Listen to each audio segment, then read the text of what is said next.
eu vou apresentar a vocês o nosso relato de prática, que é uma estratégia formativa utilizada na disciplina Ação Pedagógica Formadora, do formador, Saberes e Práticas, da professora Laurinda. Nós partimos do conceito de que estratégia formativa, segundo Roldão, ela é global, intencional, visa ali uma ação ou um conjunto de ações objetivando alcançar aprendizagens, tá? E aí a professora Laurinda, ela propôs que nós trabalhássemos com os seminários e discutíssemos os estágios de desenvolvimento na perspectiva valoniana. E o nosso grupo apresentou o estágio do personalismo que ocorre nas crianças de 3 a 6 anos. Metodologia. Bem, para o desenvolvimento do nosso seminário, nós fizemos uma seleção de textos e nós tivemos como base esse livro aqui, que foram sugestões da professora Laurinda, e esse aqui também, com foco no estágio do personalismo, tá? E aí a gente, por meio de alguns encontros online, nós discutimos um pouco sobre o texto, refletimos sobre o conhecimento de cada uma, e nós chegamos à conclusão de que seria pertinente que nós trouxéssemos atividades diversas ali para o grupo, tentando trazer um pouco mais de dinamismo e também um significado aos nossos colegas mestrandos. Para isso, foram organizados alguns materiais utilizados no dia da apresentação em 3 grupos, então o grupo da oposição, o grupo da sedução ou idade da graça e o grupo imitação. Também utilizamos os slides para a nossa apresentação, que foi um pouco mais expositiva, e no final também trouxemos uma pequena vivência da prática profissional, e por fim nós fizemos um jogo no formato de jogo eletrônico, né? Um questionário, na verdade, no formato do jogo eletrônico. E aí ficou evidenciado na apresentação que, por meio do diálogo teórico-prático que ocorreu ali, que o personalismo ele é o estágio que exerce uma função centrípeta, ou seja, se refere ao interno da criança e a construção da identidade ou da personalidade dela. Para isso, para que a criança passe dentro do personalismo por toda essa construção, é importante que ela tenha consciência corporal, que foi ali mencionado pelas meninas no estágio anterior, e também a capacidade simbólica. É o momento que elas começam a se reconhecerem, que elas percebem que elas são sujeitos sociais ali, e aí, por conta disso, surge aquela busca por se individualizar, por ser diferente. Ficou entendido também, com a nossa prática, que nesse período a criança pode apresentar, segundo o Valon, a inércia mental.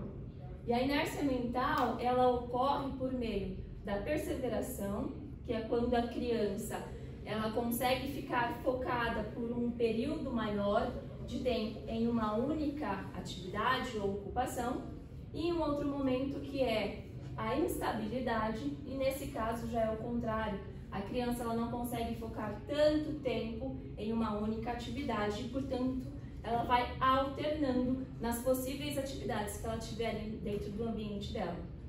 E é legal porque isso a gente consegue enxergar, por exemplo, em ambientes educativos que trabalhem com contextos de aprendizagem, porque fica muito mais evidente de visualizar essa alternância das crianças.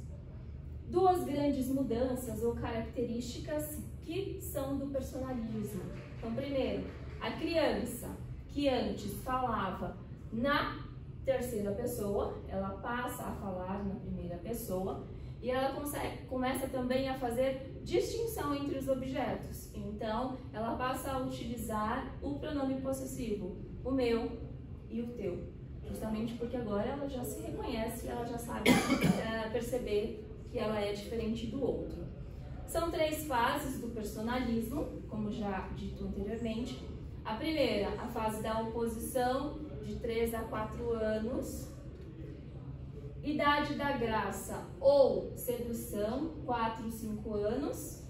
Imitação, 5 ou 6 anos.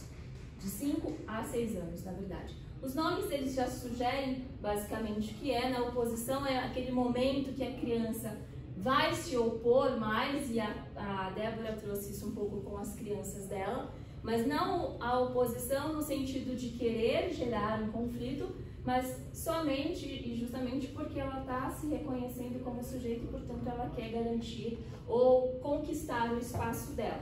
Idade da graça também essa questão de querer conquistar o espaço, mas agora dessa vez de uma maneira um pouco mais diferente, que é o do seduzir, o de chamar atenção, o de fazer graça. E nessa fase exatamente da sedução, a criança ela tem ali a consciência de que ao fazer a graça e chamar a atenção, ela pode ou não conseguir isso, né? Então ela pode ter um fracasso ou um sucesso.